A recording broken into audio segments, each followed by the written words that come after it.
Are you a Harry Potter fan looking for a new way to appreciate the series? Do you love delving into the characters, plot, and themes of your favorite stories?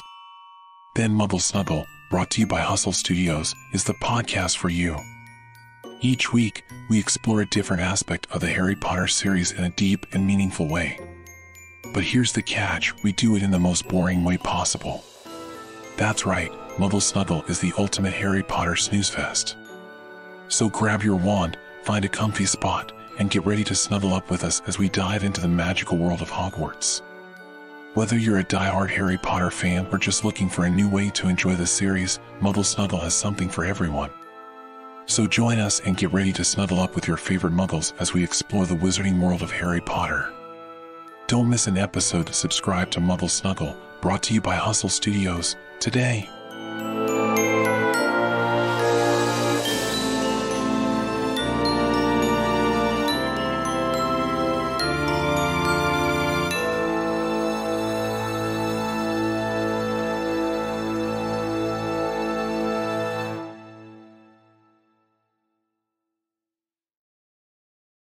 Hello? Hello? Podcast Network Asia.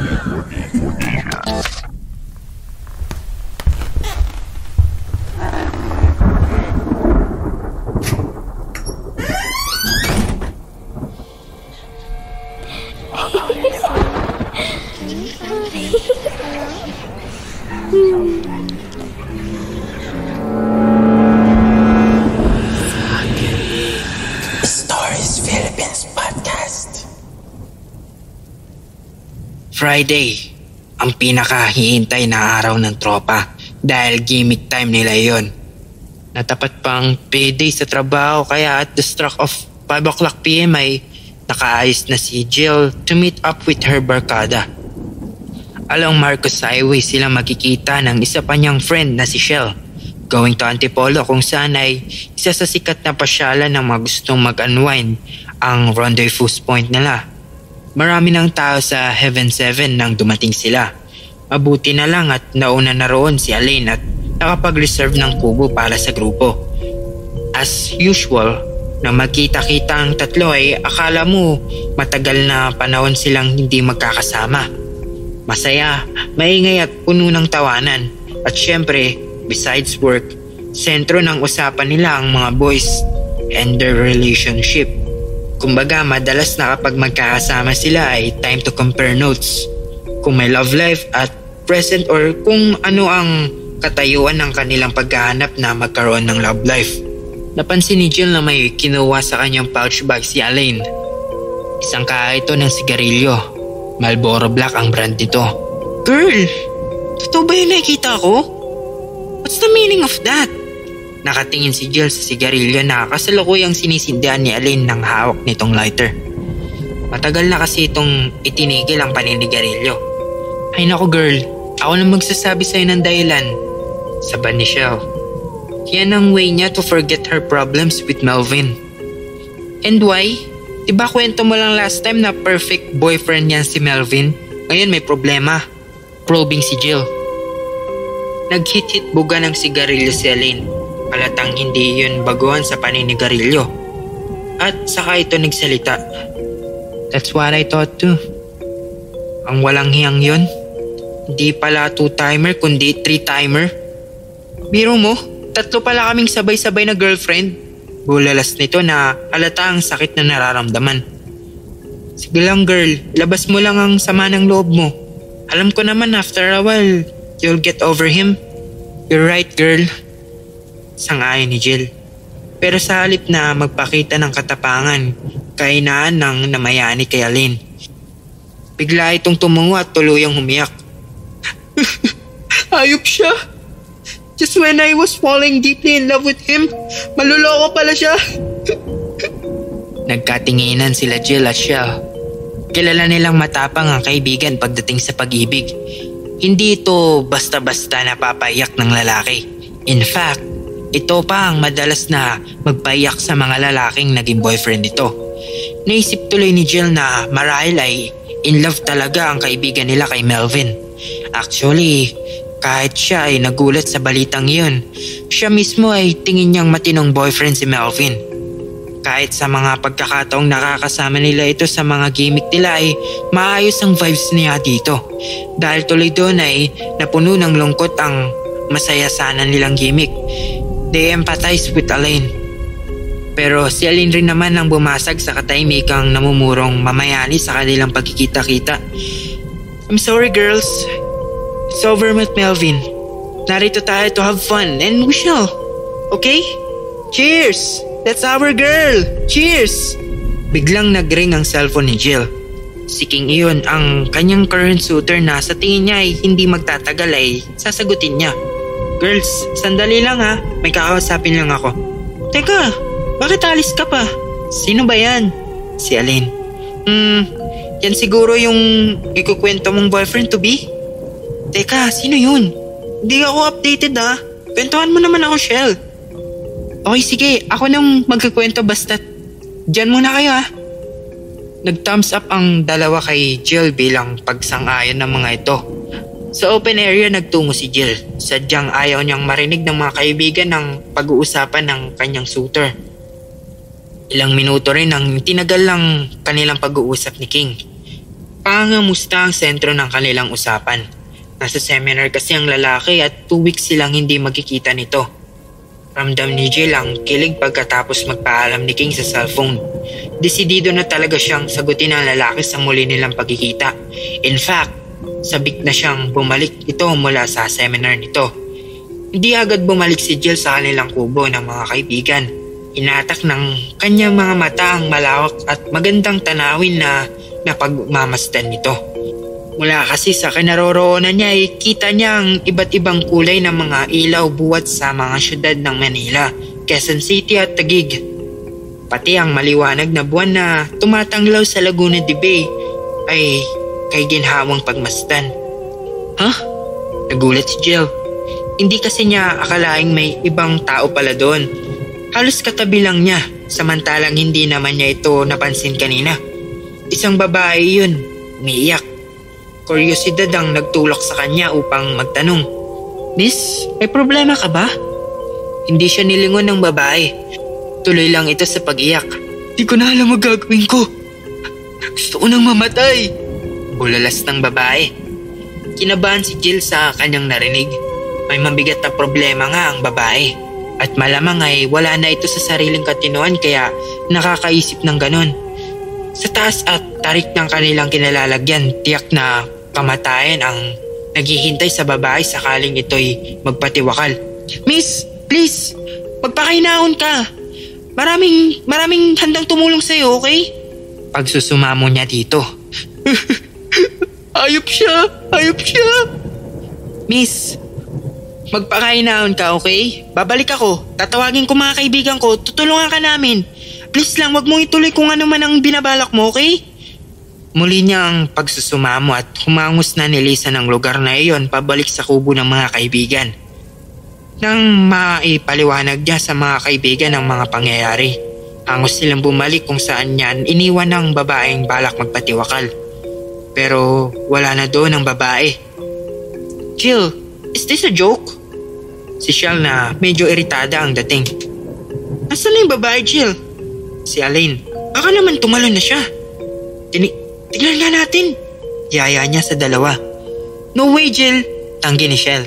Ang tarik dito, baka madisgrasya pa tayo. Isang waiter ang nakapansin sa nangyayari. Lumapit ito sa kanila. May problema po ba? May hinahanap po kayo? Si Jill ang sumagot. Oo, may babae kasi akong kausap dito kanina. Problemado siya at nais niyang magpatiwakal pero nawala siyang bigla eh. Baka naman natauhan at napaya kaya umalis na lang, ani Shell. Wala namang ibang darahanan yun kundi sa kubo natin kung umalis yun. Wala akong nakita. Sumabad na ang waiter. Mga miss, wag sana kayong matatakot pero palagay ko alam ko kung sino ang babaeng tinutukoy nyo. Sino? 4 months ago po kasi may babaeng nagpatiwakal dito. Dito mismo po sa kinatatayuan natin. Tumalon po siya sa bangin. Buntis po yung babae at iniwan ng boyfriend. Kawawa nga po yung babae nang ma-recover ang katawan ng emergency team. Hindi po kayo ang unang pinagpakitaan ng babae. Diyos ko, sabay sign of Dr. Jill. Ibig sabihin, kaluluwa na lang yung nagpakita at nakausap ko. Hindi tiyak matatahimik ang kaluluwa niya. Susog ni Alin. Halika na nga, bumalik na tayo sa kubo. Kinikilabutan ako si Shell. Kakaibang karanasan na yun para sa magkakaibigan. Isang misa ang inalay nila para sa katahimikan ng kaluluwa ng babaeng iyon kinabukasan.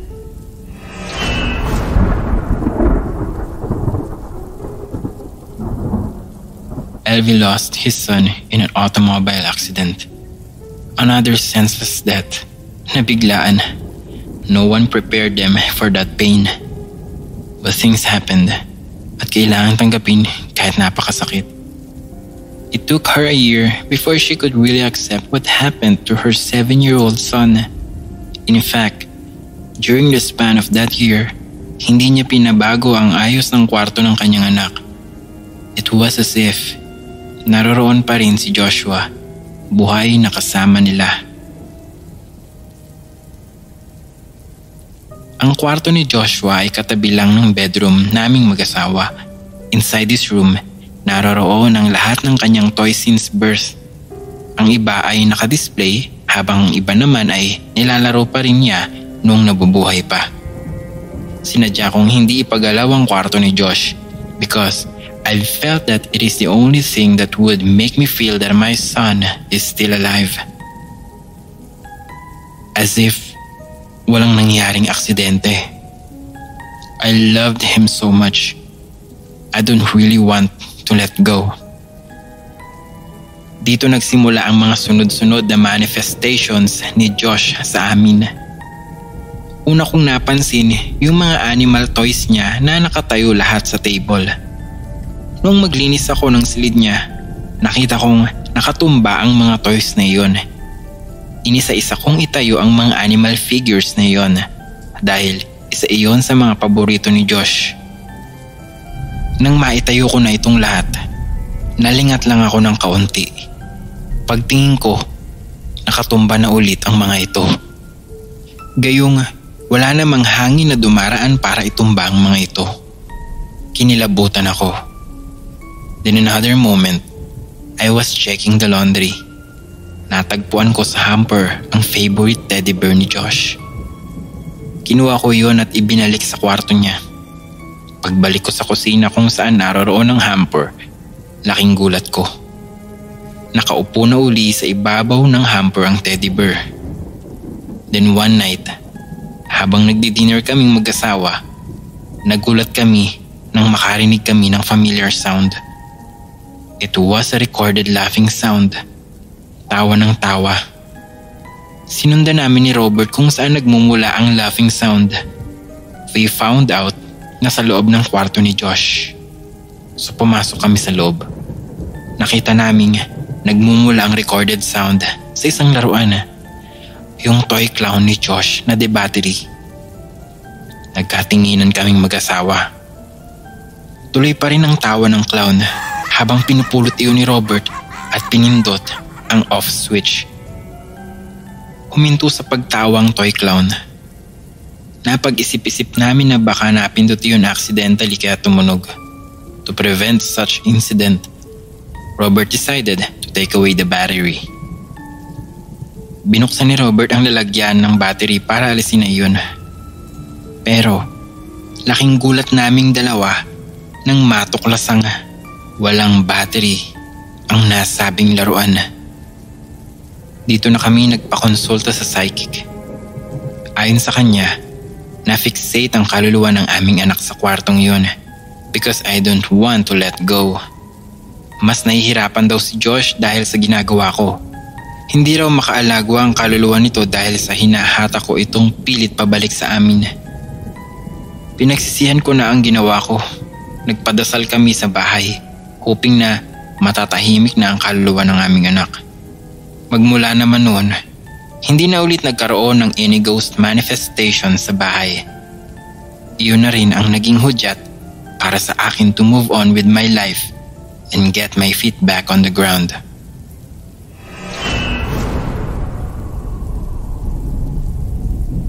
Guys, importanteng magdala ng ekstrang damit dahil baka abutin tayo ng hapon doon. Magdala na rin kayo ng sarili ninyong snacks dahil bundok yun eh. Malamang wala tayong makikitang tindahan na pwede nating pagbilhan. Yung budget kasi natin para sa food ay kasya lang para sa lunch. Sabi ng aming leader na si Doreen. Siya ang pinili naming maging pinuno dahil siya lang kasi ang nakakapagpasunod sa buong klase. Mas matanda siya sa akin ng halos 2 taon. Pero hindi ko siya tinatawag na ate dahil alangan para sa height niya. Masyado siyang maliit samantalang ako'y matangkad. Wala talaga akong balak na sumama kung hindi lang ako pinilit ng girlfriend ko na si Ina. Siya rin ang nagsali sa akin sa kanilang grupo. Absent kasi ako nung nag-grouping sa aming section. Gagawa kami ng isang music video at kasabay nun ay ang photoshoot na parehas namin kailangan gawin para sa isang subject. Hindi ba delikado roon? Sabat ng chinitang si Zarina. Madalas na napapagkamalang ko Royana dahil sa mata niyang halos hindi na maindilat. Oo nga, ba't nyo ba kasi doon naisipang doon mag-photoshoot? Ang layo-layo nun. Sabat ko naman. Gumawa ako ng paraan para hindi matuloy ang lakad namin bukas ng madaling araw. Hindi naman delikado dahil yung ate ko madalas silang mag-overnight doon ng mga kabarkada niya. Pero buhay pa naman sila hanggang ngayon. Paniniguro sa amin ni Ishka. Siya ang nagsuggest na doon kami pumunta. Nahawa na siguro sa pagiging adventurous ng ate niya. Paano ka nakakasiguro? Baka mamaya mag-aya tayo sa mga napapanood ko. Yung mga wrong turn. Baka may mga nakatira roon na serial killer tapos isa-isa tayong patayin. Goodbye mama, goodbye papa, goodbye Ina, Che, tumigil ka nga riyan. Joff, 18 years old ka na. Napaka-immature mo pa rin. Hindi ka nakakatulong kaya kung pwede tigilan mo na kami sa mga joke mo. Singal sa akin ni Doreen. Nagtawanan lang ang iba. Medyo napahiya ako. Dahil doon kaya nanahimik na lang ako. Nasaan nga pala yung girlfriend mo? Bakit hindi pumasok? Sasama ba yun bukas? Magkasunod-sunod niyang tanong sa akin. Hindi ko siya nakontak. Hindi pwedeng hindi siya sumama dahil siya ang nagpumilit sa aking sumama rito, no? Sagot ko sa kanya. Enrico, may load ka ba? Patawagan nga. Baling ni Doreen sa best friend kong si Enrico. Pero as usual, walang load ang mokong. Hindi siya naririnig nito dahil nakasalpak na naman ang earphone sa magkabilang tenga. Halos marinig na namin ang kantang pinakikinggan nito. Enrico! Bulyaw ni Doreen. Napatingin si Enrico pero clueless siya sa mga nangyayari. Bigla niyang tinanggal ang earphones at saka ngumanga. Tanda ng pagtatanong kung ano ang sinasabi ni Doreen. Wala. Sabi ko ang pogi mo. Iritang bulyaw ng maliit naming leader. Alam ko, kaya nga crush mo ako eh. Natatawang sabi ni Enrico. In your dreams. Irap sa kanya ni Doreen. Kunwari pa ang dalawang ito. Alam naman naming lahat na gusto nila ang isa't isa. Yung isa torpe habang yung isa na may kunyaring man-hater pero kinikilig din sa mga banat ng best friend ko. Natapos na ang aming klase pero hindi pa rin namin makontak si Ina. Kinakabahan tuloy ako dahil baka kung ano-ano na ang nangyari sa kanya. Nagdesisyon ako na dumaan sa lugar nila. Hindi kami legal pero pwede kong pakiusapan ang isa naming kaibigan na puntahan siya. Wala akong mayaya kaya hinila ko si Enrico para siya ang tumingin sa kalagayan ni Ina. Makapal naman ang mukha niya kaya alam kong kaya niyang humarap sa mga magulang ng girlfriend ko. Ilang beses ko na siyang pinilit na ipakilala ako sa mga magulang niya pero bawal pa raw. Siguradong kagagalitan siya. Dalihan mo na. Sabihin mo classmate mo siya at may pinapasabi yung isa nating teacher. Pamimilit ko kay Enrico. Ayaw kasi niyang pumunta sa bahay ni Ina. Biglang tinamaan ng hiya ang loko. Naman, bakit pa kasi ako? Pwede namang ikaw na lang. Hindi mo naman sasabihin na boyfriend ka niya eh. Pagmamaktol niya. Basta. Sige namin. Tanungin mo lang naman kung bakit hindi siya nakapasok. At kung makakasama ba siya bukas para kung hindi na rin ako pupunta tol. Biling ko sa kanya. Ba't to eh? Sige na nga. Libre mo na lang ang pamasahe pa uwi ha. Pumayag na ako para hindi na magbago ang isip niya. Agad siyang nagtungo sa bahay ni Ina. Pagbalik niya ay agad ko siyang tinanong. Oh, anong sabi niya? Bakit daw wala siya kanina? Makakasama ba siya bukas o okay lang ba siya? Sunod-sunod kong tanong kay Enrico. Man naman, hinay-hinay lang. Anong unahin ko sa mga tanong mo? Pagbasag niya sa akin, nilakihan ko lang siya ng mata. Oo raw, sasama siya. Masama lang ang pakiramdam niya kaya hindi siya pumasok kanina. Parang tanga naman kasi ito ikaw yung boyfriend Hindi nga raw niya ipapaalam na nilalagnat siya dahil paniguradong hindi siya papayagan. Kwento niya sa akin.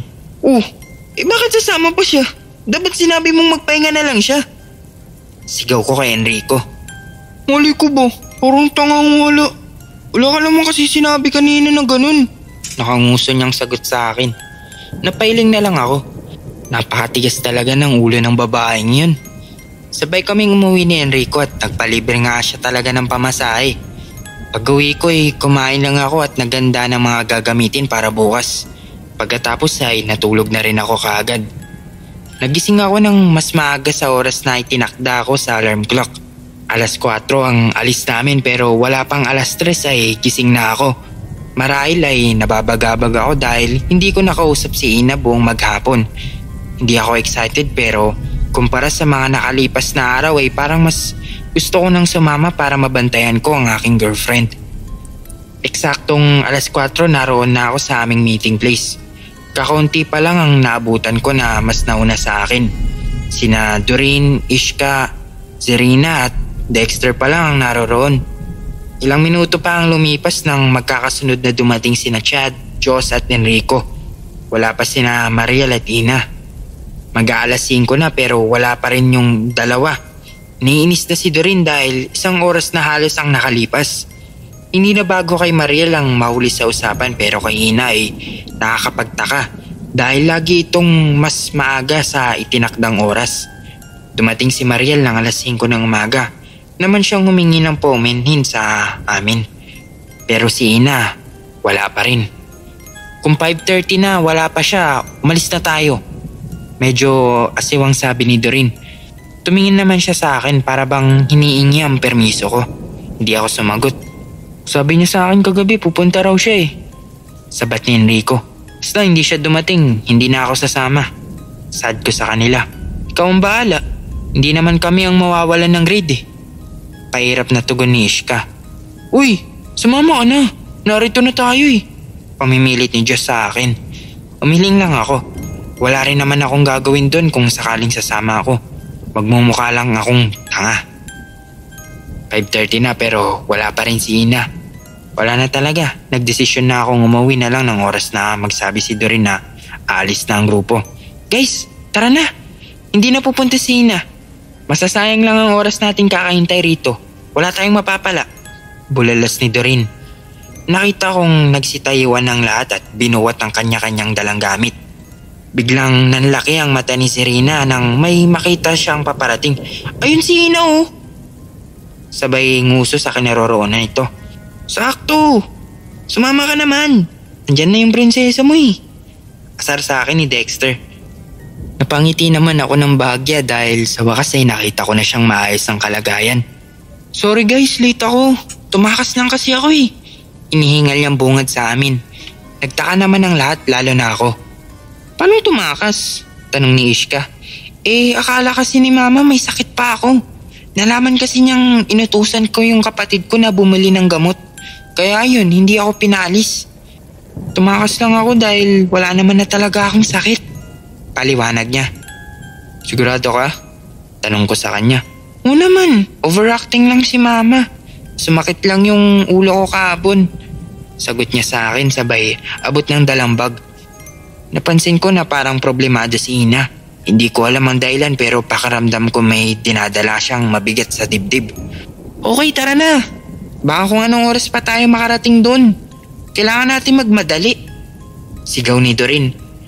Nakarating kami sa pupuntahan bago magtanghalian. Nakapaganda pa kami ng aming kakainin. Nakakita kami ng maliit na talon at malapit doon namin napagkasundo ang kumain. Itinayo muna naming mga lalaki ang tent na dala-dala ni Ishka. Yun na rin ang magsisilbing bihisan nilang mga babae. Habang inaasikaso namin ang tent ay nakatoka naman sila sa paghahanda ng pananghalian. Masaya kaming kumain ng sabay-sabay. Tawanan at tuksuan hanggang sa matapos.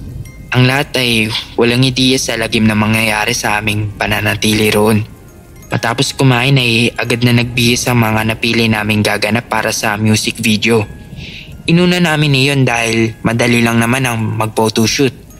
Mga bandang 2:00 nang nagrolyo na ang aming camera. Si Josh ang naging cameraman dahil siya ang may-ari ng ginagamit naming camera. Kami naman ni Ina ay magkatabi lang at nag-aasaran. Si Enrico ay nasa loob ng tent at nakikinig ng music, habang ang iba ay abala sa pagtulong sa ginagawa naming music video.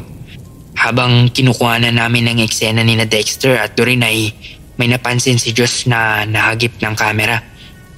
Bigla siyang tumingin sa malaking puno na nasa likod ng dalawa. "Bakit?" tanong ni Doreen. "Teka," nakakunot noong sagot ni Josh. Tinignan niya ang nakuwang eksena pero ayaw nitong mag-play. "Putik! Malis na tayo rito!" sigaw ni Josh sabay takbo sa tent. Nagulat kami sa kinilos niya. Nung umpisa ay inakala ko pang nagbibiro lang si Josh dahil mahilig siya sa mga ganong prank. "Uy man, anong nangyayari sa'yo?" natatarantang tanong ni Dexter.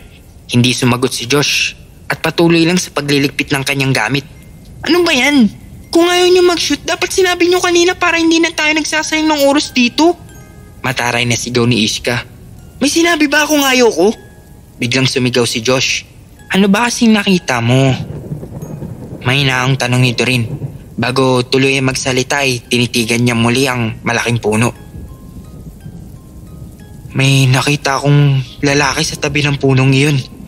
Nakakatakot ang itsura. Parang pinanditilatan niya ako ng mata. Tara na, umanap na lang tayo ng ibang lugar, huwag lang dito." Kwento niya sa amin. Hindi ko alam kung maniniwala ako sa sinabi niya. Maloko kasi siya. Siya ang dahilan kaya napakalakas ng tawanan namin kanina lang. Pumayag naman ang lahat na maghanap ng ibang lokasyon. Pero kapansin-pansin ang pagiging tahimik ni Josh. Nawala ang karakter niyang masayain at laging nagpapatawa. Doon pa lang ay nabahala na ako. Mukhang seryoso nga siya sa nakita kanina. Dahil wala namang ginagawa si Enrico ang naging cameraman ng aming grupo. Nakaupo na lang si Josh kasama namin si Ina. Kinakausap namin siya pero ayaw niya magkwento. Bago pa maggabi, natapos na naming lahat ang dapat gawin. Napagdesisyonan naming lahat na magmadaling umuwi dahil delikado kung aabutin kami doon ng dilim. "Guys, parang galing na tayo dito kanina." Naiinis na sambit ni Serena. Halata na sa kanya ang takot. Medyo naaagaw na kasi ng dilim ang liwanag.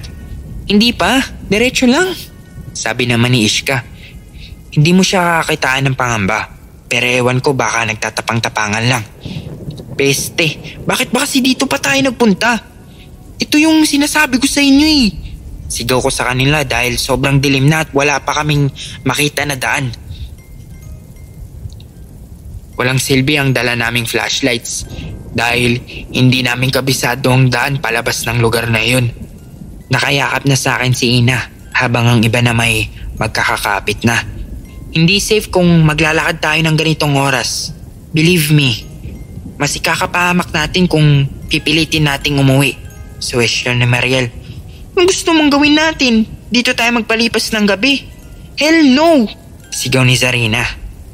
"Sige, kung gusto mong mapahamak, umuwi ka mag-isa." Ganting sigaw ni Mariel. "Ba't hindi ikaw magpagabi rito mag-isa? Total ikaw naman ang matapang, di ba?"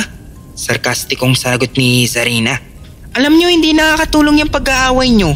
So please wag na kayong sumabay sa problema, okay?" Awat ni Doreen. Sa tingin ko, tama si Mariel. Manatili na lang muna tayo sa isang lugar hanggang lumiwanag.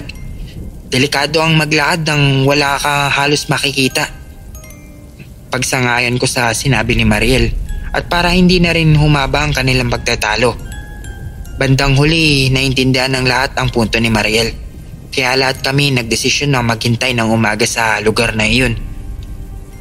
Nakakita kami ng medyo maluwag na lugar at doon namin inilatag ang aming tent. Dahil hindi kami kasya, lahat ng mga babae lang ang matutulog habang kami na may mananatiling gising at magsisilbing bantay sa kanila. Hindi naman kami nagutom dahil may kanya-kanya kaming baong pagkain. Ang problema namin ay tubig. Gumawa rin kami ng bonfire para lumiwanag kahit papaano. Ang bagal ng oras. Nakakainis. 10:00 pa lang ay pumasok na ang ibang babae sa tent habang sina Ina at Marel ay sumama muna sa amin sa labas. Habang nagkwekwentuhan ay may inilabas si Chad mula sa kanyang bag. Men, kanina pa ito naghihintay na ilabas ko. Tentenenen! Inilabas niya ang isang mamahaling alak. Mag-iinom kayo rito? Tanong ni Mariel. Bakit hindi? Wala naman tayong mga bantay. At saka para mabawasan kahit papaano yung problema natin. Nakangiting tugon ni Dexter. Game ako dyan. Mukhang masarap yan, men. Sabi ko. Oh men, imported to. Ninakaw ko pa sa collection ng tito ko. Pagmamayabang pa niya. Nagtawanan kami dahil hindi namin inaasahan na ninakaw o kinuha lang niya ito nang walang paalam. Nilakihan ako ng mata ni Ina. Kinakabahan ako dahil baka hindi niya ako payagang mag-inom. Ito ang mahirap sa committed eh. Maraming bawal. Bawal ba, mahal? Tanong ko. Bigla siyang ngumiti. Napanatag ako. Joke lang. Sige na, basta ayusin niyo ang pagbabantay sa amin ha. Tugon niya sa akin. Thank you, mahal. I love you. I love you too. Sige na, matutulog na ako. Ikaw, Mariel. Baling niya sa babae. Matutulog na rin ako. Ayusin niyo riyan ha. Bilin sa amin ni Mariel. Habang nagbabantay ay nagtatawanan kami. Si Josh, ang ubod na kulit sa amin ay tahimik lang. Pero nang malasing ay bumalik din sa dati. Maingay na naman. Ang ingay namin kaya medyo lumayo kami sa tent. Hindi naman sobrang layo. Kita pa rin namin sila. Nakaramdam ako ng tawag ng kalikasan kaya nagpasama ako kay Chad na umihi. Hindi kami lumayo dahil madilim naman. Habang umihi may napansin akong gumagalaw sa aking harapan. Hindi na rin ako sigurado dahil sa kalasingan. Pinakiramdaman ko ang aking paligid. Hindi ako matatakutin pero bakit bigla akong kinikilabutan? Naloko na. Nang matapos ako'y sinigawan ko si Chad. Nakita ko kasing nakatayo lang siya roon sa isang malaking puno. Uy! Tara na! Sigaw kong muli pero hindi siya lumilingon. Nang papalapit na ako sa kanya bigla siyang nawala. Takot na takot ako. Nagbandali akong pumihit patalikod para bumalik sa aming pwesto pero nagulat ako sa aking nakita. Sinalubong ako ng isang lalaki, katulad ng sinabi ni Josh. Nakakatakot ang itsura nito at pinandidilatan ako ng mata. Nagdasal ako na kayo kong naglakad pabalik sa aming pwesto. Nanginginig ako sa takot dahil sa nakita ko. Bakit ang tagal mo? Tanong ni Chad. Doon ko napagtantong hindi si Chad ang nakita ko kanina sa dilim. Wala. Nahirapan lang akong mihi. Pagdadahilan ko sa kanila. Hindi ko na ikunento ang nakita ko dahil ayaw kong pati sila'y matakot pero habang nagiinuman at nagbabantay kami, nakikita ko yung lalaki, hindi kalayuan sa aming pwesto. May kasama siyang matabang babae at nakatitig din ito sa amin. Sa tuwing mapapatingin ako sa kanilang direksyon ay umuusal ako ng dasal. Kinabukas ay hindi namin namalayan na nakatulog na pala kaming lahat. Sakit ng ulo ko. Nakasandal sa akin si Enrico habang sina Chad at Tex ay magkayakap na nakasandal sa isang puno. Si Josh na may nakapalumbaba habang natutulog. Ginising ko si Enrico dahil nabibigatan ako sa pagkakasandal niya sa aking balikat. Guys, gising na, umaga na. Saad ko sa kanila. Gisingin niyo na yung mga babae. Utos ko kay Enrico habang inililigpit ang mga ginamit namin kagabi. Men, gising na. Uwi na tayo. Pagigising ko sa tatlo. Uy, bakit wala yung girlfriend mo sa loob? Nagugulo ang tanong ni Enrico. Sigurado ka? Nanlaki ang mata ko nang marinig yun. Oo pre, tingnan mo. Natataranta niyang tugon. Napatakbo ako upang alamin kung totoo ang sinasabi niya. Lahat sila'y gumising na. Wala nga si Ina. Diyos ko! Men, si Ina nawawala! Naiiyak kong sigaw. Ha? Seryoso ba? Baka nariyan lang sa tabi-tabi. Nagpapahangin. Napansin kong nanginginig si Dex. Men, yung lalaking may kagagawan nito. Sinasadya niyang maligaw tayo.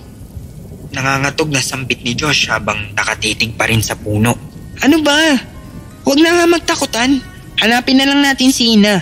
Baka mapaano pa yung kaibigan natin. Ani ni Ishka na unang beses kong makitaan ng takot sa mga mata. Nagiwahiwalay kami sa paghahanap kay Ina dahil mas magiging mainam yun upang mas madali siyang makita. Naghati kami sa 3 grupo. Kami ni na Josh at Doreen ang magkakasama. Sina Dexter, Chad at Enrico na may nagpunta sa talon na nakita namin kahapon. Habang sina Ishka, Serena at Mariel ang nagbabanday sa aming mga gamit. Hindi pa kami nakakalayo ay narinig kong sumisigaw si Enrico. "Min! Narito si Ina!" Para akong nabunutan ng tinik nang marinig yun. Kumaripas kami ng takbo papunta sa kanila pero nang nasa batuhan na kami naging maingat ang lahat. Napakadulas kasi rito. Kasabay namin pumunta ang 3 babae na naiwan sa aming mga gamit. Marahil sa sobrang pag-aalala ay nalimutan na rin nila na sila ang nakatoka sa pagbabantay. Kung sa bagay, kami-kami lang naman ang naroroon kaya walang maaaring mawala. Natanaw ko sina Enrico na nasa ibaba. Nagtataka ako. Paanong napunta roon si Ina? Napakadulas ng mga bato at sobrang dilim kagabi. Nang makababa kami, naabutan naming ginigising ni Enrico si Ina. Puno kami ng pagtataka kasabay ng pag-aalala. Paano siya nakababa habang tulog? Lumapit ako para tignan kung humihinga pa siya. Kung ano-anong mga bagay na kasi yung naiisip ko. Nakahinga ako ng maluwag dahil buhay pa ang kasintahan ko. Mainit pa rin ang kanyang katawan kaya nakakasiguro akong hindi papatay si Ina. Mahal! Pagising ko sa kanya habang tinatapik siya sa braso. Medyo matagal bago siya magising. Pero nang magising siya, halata sa kanyang pagkakamukha ang galit. Hindi ko alam ngunit parang hindi siya ang kaharap ko. Napatras ako dahil minura niya ako na para bang ang laki-laki ng nagawa kong kasalanan sa kanya. Napaka-imposible dahil hindi siya marunong magmura. Bigla siyang tumayo at tinulak si Josh. Bumagsak ito sa batuan. Nabigla ang iba at imbes na hawakan siya ay umiwas ang lahat. Sumunod ako kay Ina pero galit na galit akong sinigawan. "Huwag mo akong susundan! Papatayin kita!" Bulyaw niya sa akin na kakaibang boses. Kinabahan ako hindi sa kung ano ang pwedeng mangyari sa akin na masama. Mas iniisip ko ang posibleng mangyaring masama sa babaeng mahal ko. Narinig ko na lang ang tumitiling si Sarina.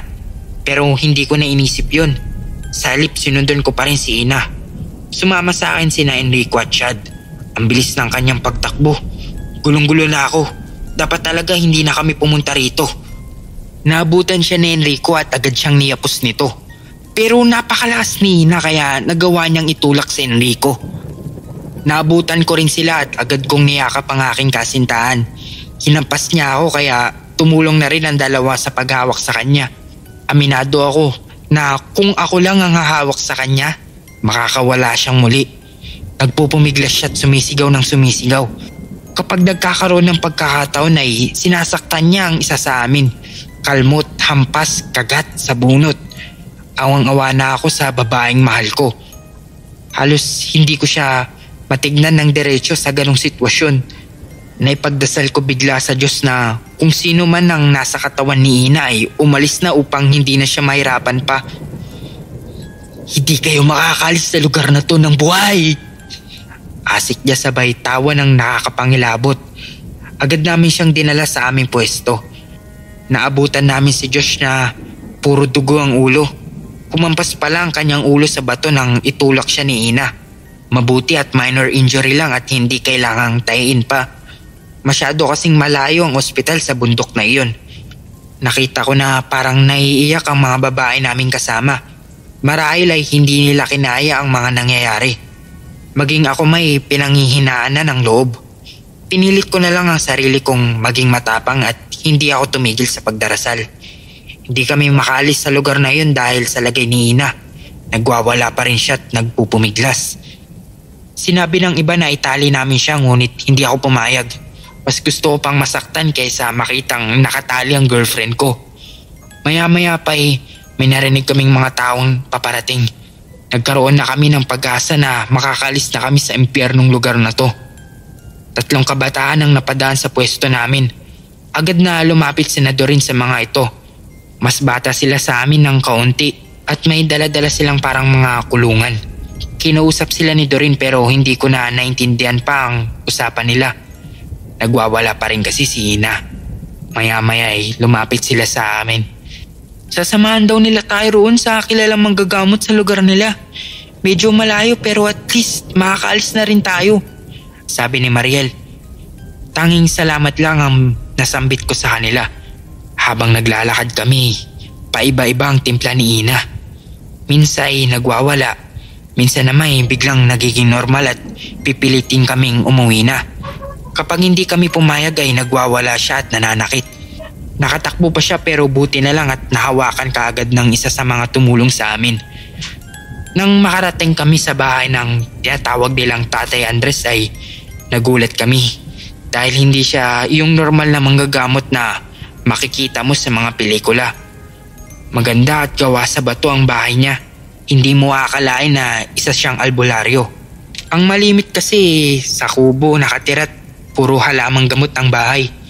May panyo sa ulo at kung ano-anong anting-anting ang nasa katawan. Tama naman ako, di ba? Ganoon naman talaga ang mga albularyo. Kumatok ang isa sa tumulong sa amin na kaagad namang pinagbuksan ng matanda. Maya-maya ay tumingin ito sa amin nang kausapin ng binitilyo. Ikaw na naman? Bulalas ni Tatay Andres. Tumili ng pagkalakas-lakas si Ina. Animoy takot na takot. Listen niyo ako rito! Ayoko rito! Ayoko rito! Pagpupumiglas niya, hindi kami nagpatalo at mas lalo pang hinigpitan ang pagkakahawak sa kanya. Hindi ka na nadala. Pasok niyo siya rito, sigaw ni Tatay Andres. Agad kaming sumunod sa utos ng matanda.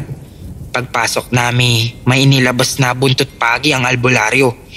Iniimpas niya yun kay Ina. Sumigaw siya at biglang nangisay. Diyos ko, awang-awa ako sa kanya pero wala akong magagawa. Kung hindi yun gagawin ni Tatay Andres, mas malaki ang tsansa na mapapahamak ang babaeng mahal ko. Nasaan ang iba nyo pang kasama? Papasukin nyo sila dahil may mga naisama kayong elemento pagbaba rito. Kailangan ninyong maging malinis para mawala sila, utos niya. Agad namang tinawag din siya ng iba pang naiwan sa labas. Nawalan ng malay si Ina at hindi na muling nagwala pa. Para siyang lantang gulay na hindi makagalaw. Sinabi ni Tatay Andres na umalis na raw yung lalaking pumasok sa katawan ni Ina. Marahil ito rin ang lalaking nakita namin ni Josh. Dinasalan ng matanda ang bawat isa sa amin upang hindi na raw kami masundan pa ng mga elemento na naisama namin mula sa bundok. Nang magising si Ina ay pinainom siya ng halamang gamot ni Tatay Andres. Kinapalan na namin ang aming muka at nakiligo kami rito. Sa susunod ay mag-iingat kayo. Lalo na sa mga lugar na inyong pinupuntahan. May pagmamayari sila na kinuha ninyo. At para sa kanila ay isa yung malaking kasalanan. Hindi pa kasama ron ang ginawa ninyong ingay na gumambala sa kanila. Pilin niya sa amin. Salamat po. Pangako, babalik kami rito para makwentuhan kayo. Maraming salamat po talaga. Sad ko sa kanya. Samahan niyo sila sa sakayan. Hintayin niyo silang makasakay bago niyo iwan. Utos ng matanda sa dalawang lalaki. Habang nasa biyahe pa uwi, naalala ko na habang nagbibihis ang iba'y may magandang bulaklak akong pinitas malapit sa malaking puno. Ibinigay ko yun kay Ina. Naalala kong inipit niya yun sa kanyang notebook. Kagad kong kinuha yung notebook at hinanap yung bulaklak. Pagkakita ko ay agad ko yung tinapon sa labas ng umaandar na sasakyan. Nakauwi ang magkakaibigan na ligtas at ngayon ay gagraduate na sila ng college.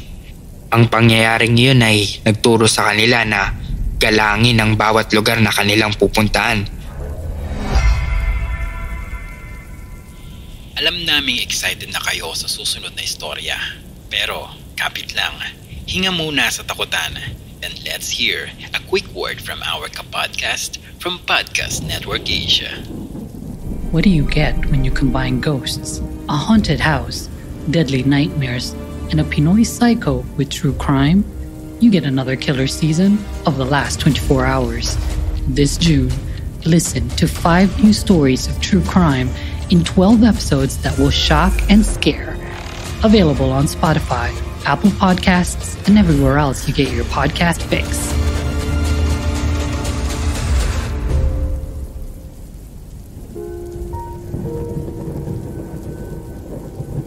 Sumama ka na, Kyle. Maraming bebot doon. pamimilit sa akin ng pinsan kong si Neil na samahan siya sa disco. Ayaw kong sumama dahil pagod ako. Mas gugustuhin kong matulog na lang kaysa uminom at sumayaw kasama ang jologs kong pinsan. Umiling lang ako. Bahala ka nga. Basta wag mo akong susumbong kay Lola ha. Tango lang ang sinagot ko. Tinatamad kasi akong ibuka ang aking bibig. Baka 3:00 na ako makauwi tol. Susulitin ko na ang gabi na to. Baka wala nang kasunod eh. Paglabas niya kaagad kong inilak ang pinto. Sa sala ko na lang piniling matulog para mas mabilis mapagbuksan si Neil sakaling umuwi pa siya. Baka hindi ako magising kaagad kung sa kwarto ako matutulog. Medyo tulog mantika kasi ako. Nagbasa muna ako ng libro. Iyon kasi ang paraan ko kapag hindi makatulog. Pinapagod ko ang aking utak para dalawin ako ng antok. Tinignan ko ang relo ko. 12:00 na pero hindi pa rin ako inaantok. Nakinig na lang ako ng radyo sa cellphone at pinikit ang mga mata. Hindi ko namalayan na nakatulog na pala ako hanggang sa gisingin ako ng malakas na pagkatok. Tinignan ko ang oras at sigurado ako eksaktong 3:00 na pala. Nagmamadali akong bumangon para buksan ang pinsan ko. Pupungas-pungas kong binuksan ang pinto ngunit laking gulat ko nang wala akong Neil na nakita. Sinilip kong mabuti ang labas dahil baka nanloloko lang siya. Napansin kong ang isang anino na nagtatago sa malaking puno ng nara na nasa aming tapat. Si Neil talaga, kahit kailan ay tatanga-tanga. Manloloko na lang palpak pa. Sinara ko ang pinto pero hindi ko ito nilak para kung sakali ay papasok na lang siya. Bumalik ako sa higaan ko at muling hinanap ang antok. Maya-maya ay magkakasunod na katok na naman ang aking narinig. Hinayaan ko lang siya hanggang sa tumigil. Wala pang 3 minuto muli na naman siyang kumatok at mas malakas na iyon. Sa pag-aalalang baka magising si Lola, sinabihan ko siya na hindi iyon nakalak at hindi na niya kailangang kumatok pa. Habang pinipilit kong muling makatulog ay naramdaman ko ang marahang pagbukas ng pinto. Hindi na ako dumilat para hindi na niya ako kwentuhan ng mga nangyari sa disco. Alam ko naman kasing mangiinggit lang ang mukha ko ngayon. Naramdaman ko ang kanyang presensya sa aking ulunan. Pala ko sana siyang gulatin ngunit biglang umubos si Lola ng pagkalakas-lakas mula sa kwarto nito. Matapos nun ay narinig ko ang mga yabag ng aking pinsan paitaas. Hindi nagtagal ay nakatanggap ako ng isang text. Nagulat ako nang makita kong kanino galing iyon. Kay Neil. Insan, baka umaga na ako makauwi. Dumiretso pa kami sa motel ng babaeng nakilala ko. Ikaw nang bahala kay Lola. Kwentuhan kita pag uwi ko. Diyos ko, nanlaki ang mga mata ko sa nabasa. Binasa kong mabuti kung anong oras dumating iyon text at parehas naman kung ano ang oras sa aking relo. Kung umaga pa makakauwi si Neil, sino yung kumatok ng paulit-ulit at ngayon nasa itaas? Bigla akong naisip si Lola at ang madalas niyang bilin sa amin ni Neil. Kung may kakatok sa pinto ng 3:00 ng madaling araw, huwag niyo kaagad pagbubuksan. Tawagin niyo muna sa pangalan. At kung sumagot, pakinggan niyong maigi ang boses kung kakilala niyo ba. Dumagundong ang aking dibdib sa sobrang kaba. Nagpapasok ako ng hindi kakilala at wala akong ideya kung sino iyon. Nanginginig akong tumakbo sa kusina upang kumuha ng kahit anong pwedeng gamiting armas sa hindi kilalang nilalang nakasalukuyang nasa ikalawang palapag ng aming bahay. Hindi ko mapapatawad ang sarili ko kung sakaling may masamang mangyari kay Lola. Tahimik akong pumanik ng hagdan nang gayoy hindi niya maramdaman ang presensya ko. Bawat hakbang ng aking paa ay sadyang maingat upang hindi makalikha ng kahit anong ingay. Nang makaakyat ay nakita kong bukas ang pinto ng kwarto ni Lola. Gusto kong umatras dahil sa takot, pero hindi ko pwedeng pabayaan ang taong nagpalaki at nagmamahal sa akin. Kailangan ko maging matapang. Pagpasok ko sa kwarto, kagad na bumungad sa akin ang isang lalaking nakasuot ng damit na clown. Nakatingin siya sa bangkay ng Lola na naliligo sa sarili nitong dugo. Nakadilat pa ang mga mata nito at nakalabas ang dila. Tanda ng paghihirap bago mamatay. Hindi ko maintindihan ngunit naubos ang tapang na natitira sa aking katawan. Bigla-bigla gusto kong tumakbo na parang bata. Hindi ko namalayan na Humihikbi na pala ako na siyang naging dahilan para maramdaman ako ng lalaking pumatay kay Lola. Mabilis niyang pinihit ang kanyang ulo paharap sa akin habang ako na may hindi makagalaw sa akin kinatatayuan. Bawat pagingay, habol-habol ko. Gusto ko na maglahong parang bula. Mas lalo akong kinilabutan nang makita ko ang malaking ngiting nakaguhit sa kanyang muka.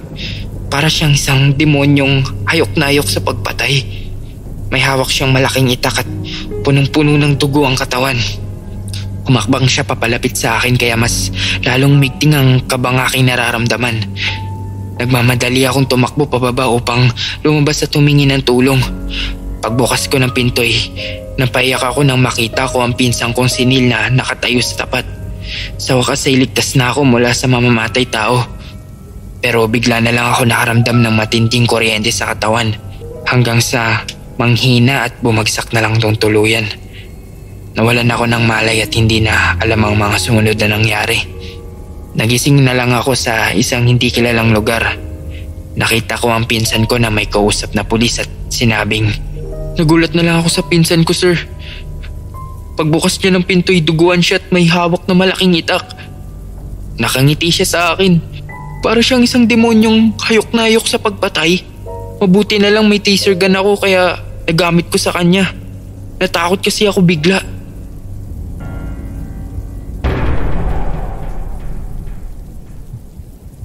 Si Sander ang nag-alaga sa kanyang daddy noong may stroke ito. Ilang buwan ding tumigil sa trabaho si Sander upang alagaan ang matanda. Nang mamatay ang daddy ni Sander, hindi siya kaagad nakabalik sa trabaho hanggang mag-ika-40 days ang kanyang daddy. Sa araw ding iyon, nangyari ang karanasan niya tungkol sa pagpaparamdam ng ama. Ito ang The Wheelchair. Dito lamang sa Stories Philippines Podcast. Noong ma-stroke ang dad ko, sa wheelchair na lang siya parati. Half-body paralysis ang dinanas niya. Hirap ang daddy sa lahat ng bagay. Sinusubuan ko pa siya kapag kumakain. Ako rin ang nagpapaligo at nagbibihis sa kanya. Bunsong anak ako at ako na lang ang single sa aming magkakapatid. Bading kasi ako at matagal ko nang natanggap na baka hindi na ako makakapag-asawa. My mom has another family na of her own. Halos wala na siyang pakialam sa amin, lalo na sa daddy. Hindi kasi maganda ang naging ending ng relationship nila. Anyway, my dad knows about my sexual preference. Hindi rin maganda noong unang naging pagtanggap niya sa pagkatao ko. But then, after niyang ma-stroke, pareho kaming nawala ng choice. I need to take care of him bilang obligasyon ko sa kanya bilang anak. At kailangan niyang tanggapin ang pagkatao ko. Dahil ako lang ang maaaring mag-alaga sa kanya. For nearly 3 years, I gave up my freedom, my social life, and my work just for him. Wala naman akong pinagsisisihan. Namatay ang daddy na alam ko sa puso ko, minahal niya ako at tinanggap bilang ako. Lalo ko itong na-confirm during his 40th day ng pagkamatay. Ayon sa matatanda, kinukuha na raw ng langit ang kaluluwa ng mga namatay after 40 days. Nagpadasal ako sa bahay at naghanda ng kaunting salo-salo. Hanga sa akin ang aking mga kaibigan at kakilala sa naging debosyon ko sa aking ama sa kabila ng lahat. That night, matapos ang padasal, nag-iisa na lang uli ako sa bahay. Habang natutulog ako, bigla akong ginising ng isang kakaibang pakiramdam na hindi ko maintindihan. Bumangon ako at lumabas ng silid. Nauhaw akong bigla. Dumaan ako sa sala bago marating ang kusina. Nagulat ako sa aking nakita. Sa kusina, naroon ang wheelchair ng daddy. Itinabi ko na iyon nang pumanaw siya. Papaanong nakalabas uli ang wheelchair na iyon? Natakot ako. Kinabahan ng lubos. Tiniklop ko ang wheelchair at muli kong ibinalik sa storage room. Pero paglakad ko, sumusunod sa akin ng wheelchair. Gumugulong itong mag-isa nang wala namang nagtutulak. Naiyak na ako sa takot. Ang sabi ko, "Dad, kung ikaw yan, patahimikin mo na ako." Then, huminto sa paggulong ang wheelchair. Kaagad akong nagbalik sa kusina at nagbukas ng ref.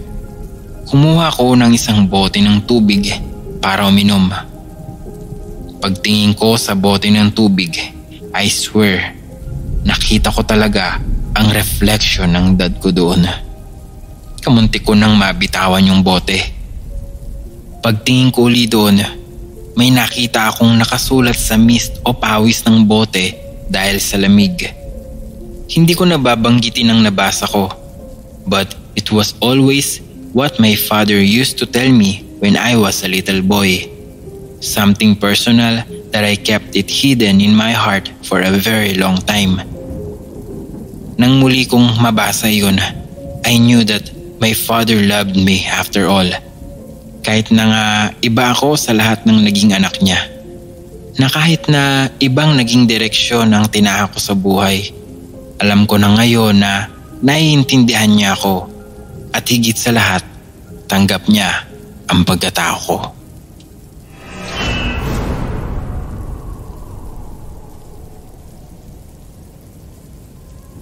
Nangyari ang kwentong ito nang minsang maiwan ako at ang pinsang kong si Ashley. 4 na taong gulang. Sa aming tinutuloy ang bahay dito sa Marikina. Lumaki akong hindi kasama ang aking mga magulang at ang mga kapatid dahil hiwalay ang aking mama at papa. May kanya-kanya na silang pamilya, kaya ang aking Auntie Delia na lang ang siyang itinuring kong pangalawang ina. May kontak pa naman kami ng mama, ngunit nasa ibang bansa siya kasama ang aking kapatid na si Gian. Tanghaling tapat, abala ako sa paglalaro ng Clash of Clans at nakahiga pa sa sofa, habang si Ashley naman ay mag-isang naglalaro sa lapag. Nilalaro niya ang kanyang manika na binili ng kanyang ama nang minsang kaming mamasyal sa Divisoria. Bukas ang telebisyon noon, ngunit pareho kaming may kanya-kanyang ginagawa. Nasa kalagitnaan ako ng paglalaro nang marinig ko na umaatungal siyang mag-isa na para bang may kaaway. Hindi ko yun pinansin dahil abala ako sa ginagawa ko. May war akong sinalihan sa clan noon. Pagkalipas ng ilang minuto, muli na naman siyang umiyak at binanggit ang pangalan ng kanyang kalaro, RJ. 8 taong gulang. Inuna ko pa rin ang paglalaro. Kung akala ko nag-aasaran lang silang magkapatid, ngunit sumagi sa isip ko na pumasok nga pala si RJ at wala sa bahay na ang oras na iyon. Pero sa huli, hinayaan ko pa rin si Ashley sa pag-iyak. Maya-maya pa tumawag sa messenger ang aking kaibigan na nasa bansang Japan. Halos wala pang 5 minuto kaming magkakwentuhan, umiyak na tumakbo sa akin si Ashley. Pilit sumisiksik sa akin habang nakahiga sa sofa. Dahil sa pagkairata ay tumayo ako at sinigawan siya. "Ano bang iniiyak mo riyan? Para kang nasasapian." Nang oras na yun, hindi ko pa naisip na may nakikita siyang ibang nilalang. Bigla niyang itinuro yung pinto sa kwarto kung saan siya malapit na naglalaro. "Yung batang itim, inaway ako!" Iyak siya ng iyak. Pero ang nakakapagtaka ay nakasubsob ang mukha niya sa sofa. Hindi siya tumitingin sa direksyon na kanyang itinuturo. Takot at takot siya at nanginginig talaga. "Ha? Ang ganda mo! Anong bata? Electric fan lang yan!" Kahit na kinakabahay, ipinakita ko sa kanya na hindi ako naniniwala sa kanyang sinasabi. Likas kasi akong matatakutin at marami ng insidente ang naganap sa bahay na iyon, kaya pilit kong binabaliwala ang nakita niya. Tumingin siya sa akin at tinigdan ng tinutukoy kong electric fan. Pero bigla naman siyang umiyak at tumalikod sa akin. "Hindi yung electric fan yung sinasabi ko. Yung bata nga." Tumakbo sa kwarto. Dahil sa mga sinabi niya nabalot na ako ng takot at piniling lumabas na lamang.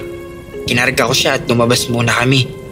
Inihintay namin ang mama niya na noon ay nagpapa-order ng kanyang paninda. Habang nasa labas kami, tinanong ko siya kung totoo bang may nakita siyang bata at papaano niya nasabi na inaaway siya nito. Ang kwento niya sa akin, tumabi raw bigla sa kanya yung batang maitim ang balat. Babae raw ito at pilit na inaago yung kanyang laruan. Nang hindi niya ibinigay ay sinabunutan daw siya at tumakbo sa kwarto. Habang nag-uusap kami, hindi ko maiwasan ang kilabutan. Naisip ko na posibleng hindi ko mapansin kung may pumasok man sa loob ng aming bahay dahil nakalak ang pinto. Kung may makakapasok man, pagbubuksan ko muna. Nagkwento pa siya na ang tinutukoy niyang bata ay nakatira sa ilalim ng kanilang kama. Doon daw ito palaging dumulusot. Dito ako mas lalong kinilabutan dahil wala namang ilalim ang kanilang kama. Hindi ko alam kung ang batang sinasabi niya ay batang madalas din niyang kalaro sa tuwing siya ay mag-isa. Minsan kasing nakikita ako na para siyang may kalaro kahit wala naman siyang kasama. Madalas din siyang may kausap na hindi namin nakikita. Hanggang ngayon ay naririnig at nakikita ko pa rin siyang nagsasalita at mag-isa kahit wala naman siyang kalaro.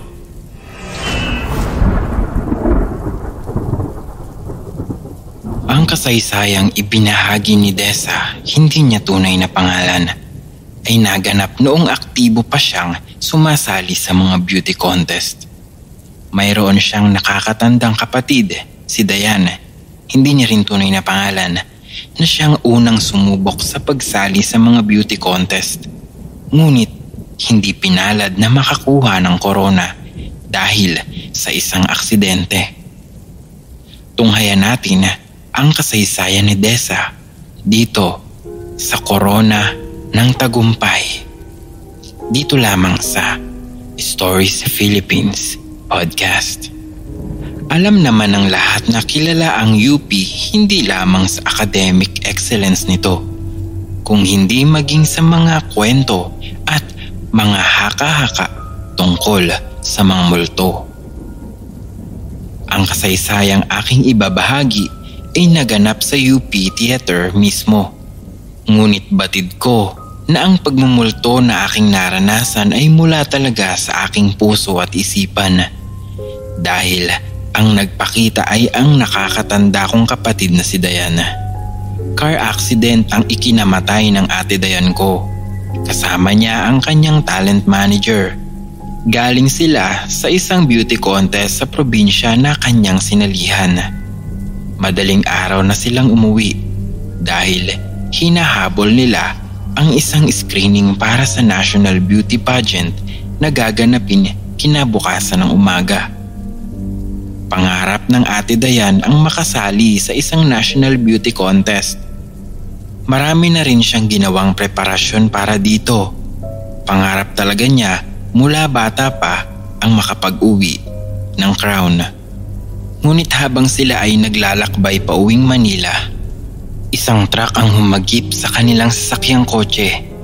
Gumewang ang kotse at nahulog sa isang bangin. Namatay ang ate kasama ang kanyang pangarap na maging isang beauty queen. Naging maramdamin ang paglilibing sa ate. Napakabata pa niya. Bigla ang kanyang pagkamatay. Ang nakakalungkot pa'y namatay siya na hindi nakikilala ang kanyang mukha. Pagkat nawasak iyon, bunga ng aksidente. Lubos na nanlumo kaming mga naiwanan niya. Mahal na mahal namin ang ate. Makalipas ang 2 taon, ako ang sumunod sa yapak ng ate.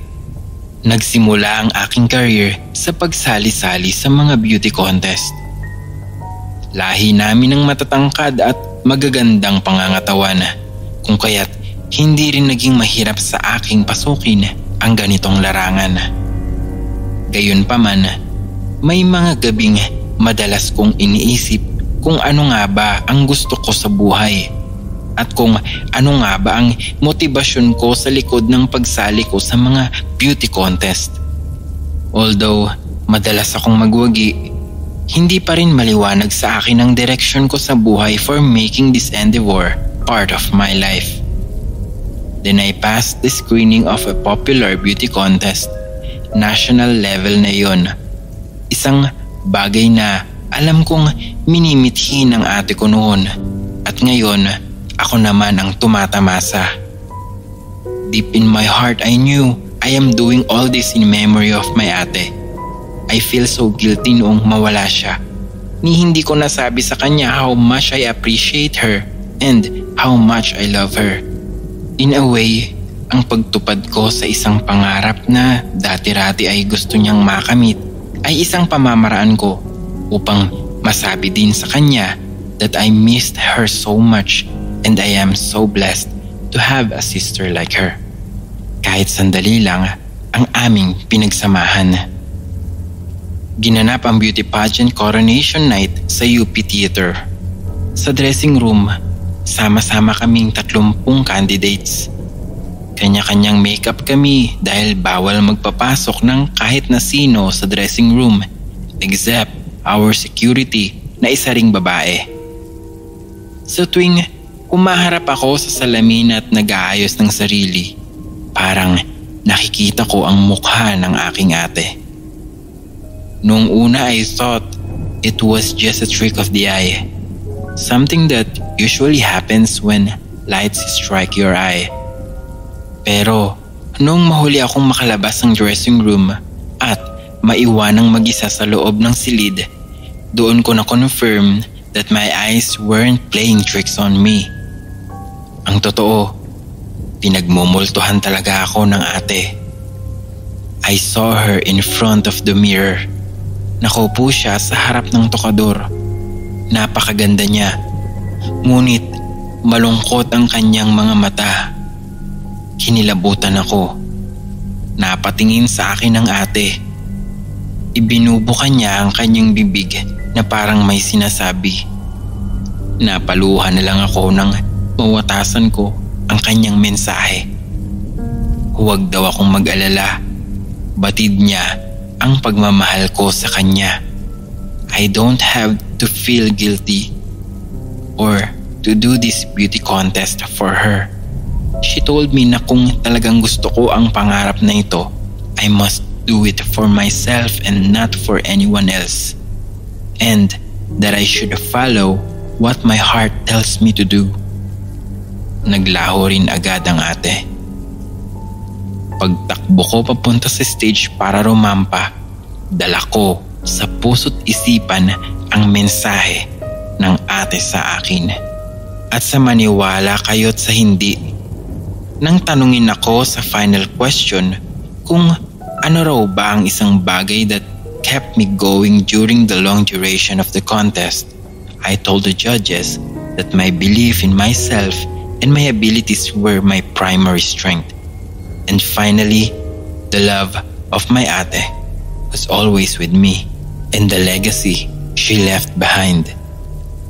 Somehow, I felt na iyon ang isa rin sa mga purpose kaya nagpakita ang ate to make me realize the true meaning of what I'm actually doing. Palakpakan ng mga tao sa sagot ko. Maging ang mga judges ay waring na-convince. I end up with the second runner-up title at laking tuwa ko at ng buo naming pamilya. After the contest, pagbalik ko sa dressing room, muli kong nakita ang ghost ng ate. Nakangiti na siya sa akin. Then, bigla siyang naglaho. Matagal nang nagtuturo bilang guro sa pampublikong paaralan si Janice. Maliit lang ang kanyang sweldo, but she loved teaching so much. Ang turing niya sa kanyang mga estudyante ay para ng mga anak. Naniniwala si Janice na kailangang maging matyaga ang isang guro at mapagmahal sa kanyang mga tinuturuan upang lumikha ng magandang atmosphere sa classroom. Walang kaduda-dudang si Janice ay paboritong guro ng kanyang mga estudyante. For 12 years na karanasan sa pagtuturo, masasabi ni Janice na hindi lahat ng alaala ay magaganda. Napakaraming disappointments. Although the reward that she gets from teaching is really superb in terms of personal gratification in teaching at pagmamahal na ipinapahiwatig ng kanyang mga pupils sa kanya. Ngunit may isang karanasan siyang hinding-hindi malilimutan at ito ay mula sa isang pupil na namatay. This is Message in the Blackboard. Unang kita ko pa lang kay Nardo, alam ko nang may problema ang bata. Pumapasok siya sa eskwela ng marungis. Walang dalang lapis at papel. Yet, kahit ganoon si Nardo, nakita ko yung desire niyang matuto. He's already 8 pero grade 1 pa lang din siya. Struggling to learn how to read and write. Aaminin kong tinutukan ko talaga si Nardo. He became my biggest challenge. Bukod sa mahirap turuan, may kakulitan si Nardo. Parati siyang nangaaway ng kaeskwela. Hyperactive siya at parati ring nagpapasimula ng ingay at kaguluhan. In other words, sakit siya ng ulo ng isang guro.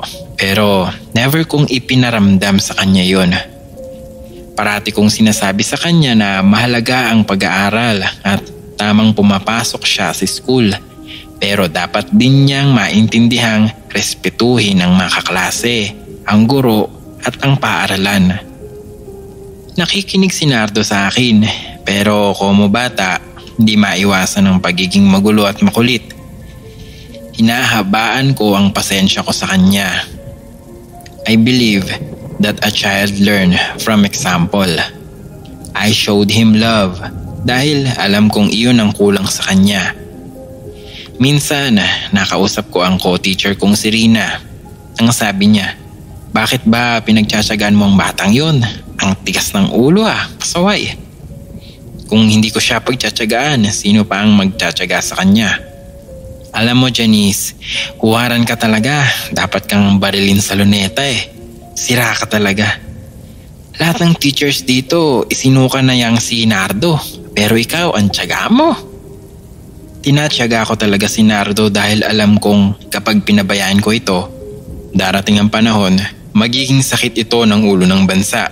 Madaragdagan ng kriminal sa kalye ang mga gumagawa ng kalokohan. Naniniwala akong habang bata pa, dapat nang hubugin si Nardo sa pagkataong naniniwala sa kabutihan.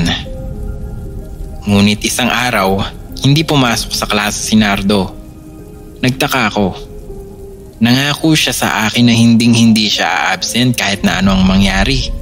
Pero noong araw na yon, wala siya sa klase. Hindi ko maiwasang mag-alala. Nag-alala kasi ako baka kung anong kalokohan ang pinasok ni Nardo o kaya baka napahamak na ito. Noon ako nagdesisyong pagkatapos ng klase namin, dadalawin ko sa bahay si Nardo para alamin kung ano ang nangyari. Habang wala ng estudyante sa loob ng classroom at ako na lang mag-isa, nagmamadali akong nagayos ng aking mga gamit. Maya-maya ay nahulog ang box of choco sa sahig. Kinailangan kong lumuhod sa sahig para pulutin isa-isa ang chok at ibalik sa box. Habang nakayukod ako sa ilalim ng mesa, may nakita akong isang pares ng mga paa ng bata na pumasok sa classroom. Lumakad ito palapit sa lugar ko, sa blackboard. Napansin ko ang sapatos ng bata, rubber shoes na luma at tastas. Alam kong sapatos iyon ni Nardo. Natuwa ako. Kaagad akong tumayo at tumingin sa kanya. Nasa blackboard na si Nardo, may hawak siyang chalk. Ang sabi ko sa kanya, bakit ngayon ka lang? Tapos ng klase. Hindi siya kumibo. Nagsulat siya sa blackboard sa pamamagitan ng chalk. Nagulat ako. Mahusay na palang magsulat si Nardo. Sa wakas, nagbunga rin ang pagtuturo ko sa kanya. Binasa ko ang isinulat niya sa blackboard. Ang sabi roon, maraming salamat ma'am. Mangyak-ngyak akong napalapit kay Nardo. Ngunit nang hawakan ko ang kanyang balikat, bigla akong nagulat. Nawala siyang bigla na parang bula. Kinabahan ako. Maging ang isinulat niya sa blackboard, ay unti-unting naglaho. Para akong nasa isang panaginip, ngunit pinisil ko ang aking braso. Totoo ang lahat. Totoong nagaganap ang lahat before my eyes. Nagmadali akong lumabas ng classroom. Niyaya ko si Rina na puntahan ang bahay ni Leonardo. Kinutuban ako ng masama. Pagpunta namin sa bahay nila, nadatnan naming umiiyak ang kanyang ina. Nasa morgue raw si Nardo. Natagpuan itong patay kagabi sa basurahan. Napagtripan daw ng kung sino si Nardo at pinagsasaksak. Aaminin kong nakadama ako ng galit. Galit sa mundo, sa kalupitan ng tao, sa pabayang mga magulang. Bakit naman kasi nasa labas ng bahay si Nardo sa 10 oras ng gabi? Ang parang panunumbat kong tanong. Ang tanging naisagot ng kanyang ina ay ito. Gusto niyang magtrabaho, ma'am, para raw pambili ng uniforme at mga gamit sa eskwela. Ma'am, gustong mag-aral ng anak ko. Nagtataka nga ako kung bakit. Dahil yung ibang batang sing edad niya, puro laro at kalokohan. Pero si Nardo, biglang naging interesadong mag-aral. Ang akala ko, magtutuloy-tuloy na ang lahat. Si Nardo ang aahon sa amin sa hirap. Pero hindi ko na pinatapos ang nanay ni Nardo. Niyakap ko ito. Alam kong bilang ina, napakasakit sa kanya ang mawala ng anak. Naging napaka-insensitive kong manumbat. Wala na si Nardo. Ngunit ang alaala niya ay nagsilbing inspirasyon sa akin. Ang bata, gaano man karungis at kakulit, may pag-asa pang magbago. Minsan na itong pinatunayan ni Nardo. Kung may mga kwento ka namang nais ibahagi sa amin, mangyari lamang na makipag-ugnayan sa aming mga social media accounts o bisitahin ang aming website para malaman ang mga paraan kung papaano ka makapagpapadala ng mga kwento. Lahat ng link na nabanggit sa episode na ito ay makikita sa ating show notes. Muli, maraming salamat sa pakikinig at hanggang dito na lamang. Hanggang sa susunod na kwentuhan natin, dito lamang sa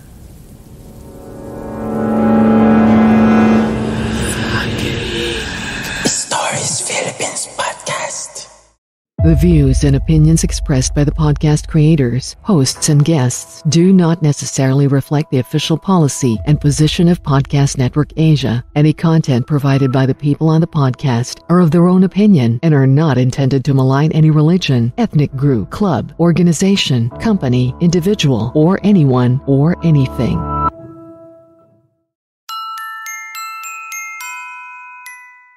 Are you a Harry Potter fan looking for a new way to appreciate the series? Do you love delving into the characters, plot, and themes of your favorite stories? Then Muggle Snuggle, brought to you by Hustle Studios, is the podcast for you. Each week, we explore a different aspect of the Harry Potter series in a deep and meaningful way. But here's the catch, we do it in the most boring way possible. That's right, Muggle Snuggle is the ultimate Harry Potter snooze fest. So grab your wand, find a comfy spot, and get ready to snuggle up with us as we dive into the magical world of Hogwarts. Whether you're a die-hard Harry Potter fan or just looking for a new way to enjoy the series, Muggle Snuggle has something for everyone. So join us and get ready to snuggle up with your favorite Muggles as we explore the wizarding world of Harry Potter. Don't miss an episode. Subscribe to Muggle Snuggle, brought to you by Hustle Studios, today.